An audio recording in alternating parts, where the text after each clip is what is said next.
bats brought the tiny Ebola germs. Too small to see. So small, yet so dangerous.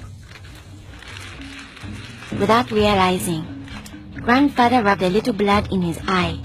Ebola germs came into his body.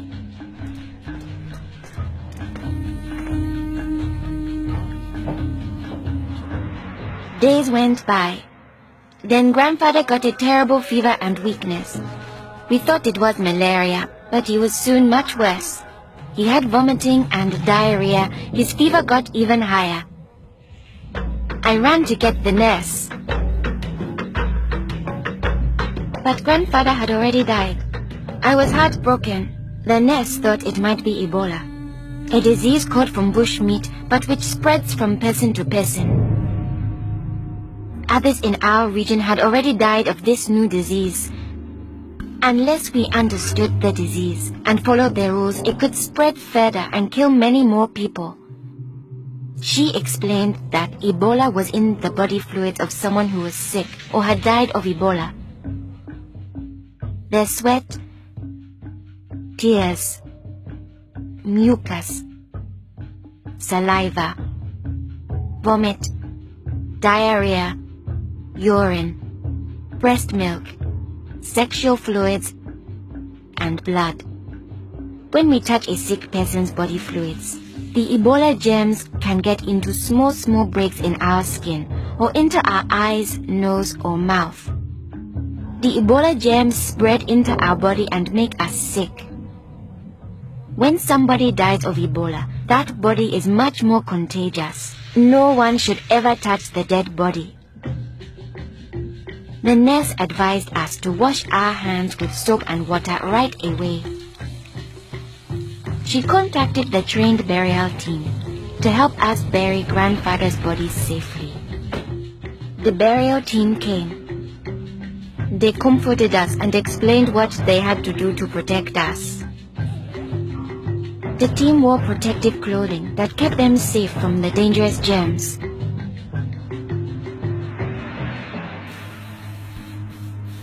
They sprayed grandfather's room and his body with chlorine to destroy the Ebola germs. They put his body safely away in a bag. To prevent the spread of Ebola, no one could touch the body of anyone who had died with signs of the disease. They also burned his mattress, bedding, and clothes, anything that might have his germs. All these actions made us safer. It was too great a risk to follow all our traditions, but we still honored grandfather in the time of Ebola. Our chief gathered all the villagers together after grandfather's death. He explained that it's natural for us to fear Ebola, but if we trust in our health workers and follow their rules, we could stop the disease. The nurse explained to us, when a person has symptoms such as fever, don't touch them. Get them to the treatment center right away.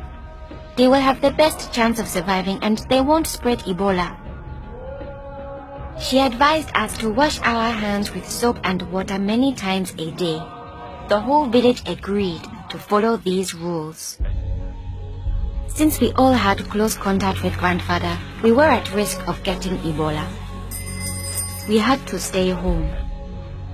A health worker visited us every day to see whether we had fever or signs of sickness.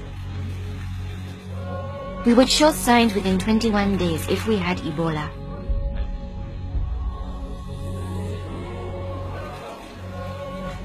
Many days passed, and I thought we would all stay healthy. But one morning, I found my mother burning with fever. I knew I couldn't touch her. She was now contagious. My father came in. He told me he was taking my mother away to our uncle's house in the nearby village.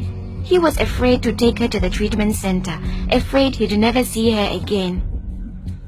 I knew I had to stop them. I was young, but I stood up to both of them. I told them, this could be Ebola. She must go to the treatment center right away. We needed to trust in our health workers to save her, save ourselves, and save our village.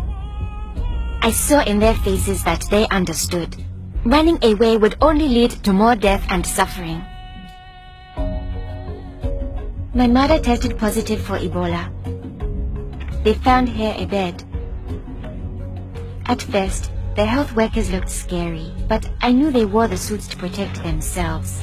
And inside, there were normal people like the nurse.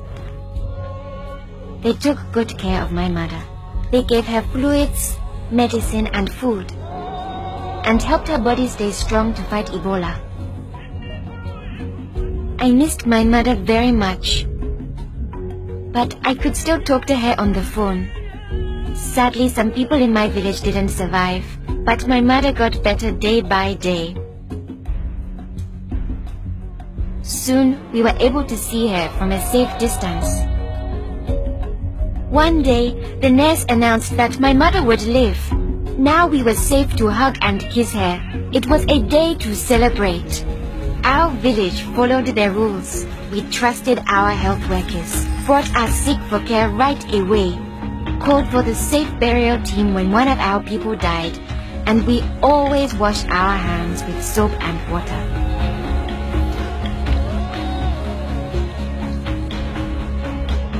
Our village survived Ebola.